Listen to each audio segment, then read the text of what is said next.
হাদিসের মধ্যে আছে মুসা নবীর মতো নবী আল্লাহর কাছে হাসরের ময়দানের ব্যাপারে বলছে, আল্লাহ হাসরের মাঠে লা আসআলুকা লিয়াউমা উম্মি ওয়ালা উখতি, আমি আমার মাকে চাই না, আমি আমার বোনকে চাই না, বাল আসআলুকা লিয়াউমা নাফসি, আমি মুসা কেবল আমাকে বাঁচাইতে চাই, আমাকে বাঁচাইতে চাই।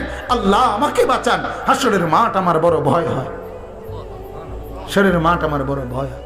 আল্লাহর নবী সাল্লাল্লাহু আলাইহি সাল্লাম বলেন, ইয়াকুব নবী নিজের চোখে দেখবে ইউসুফ নবী ওনার ছেলে দাঁড়াইয়া আছে সামনে, এটা সেই ইউসুফ যার জন্য দুনিয়ায় কানতে কানতে চোখ সাদা বানায় লাইছে। সেদিন হাসরের ময়দানে নবী বলেন, একবারের জন্য ইয়াকুব নবী বলবে না যে আল্লাহ আমার ছেলেটার কি হবে, ইয়াকুব নবী বলবে, ইয়া রব্বি নফসি নফসি, আল্লাহ আমাকে বাঁচান, আমাকে বাঁচান। ওরটা ও বুঝবে, আমারটা আমি বুঝতেছি।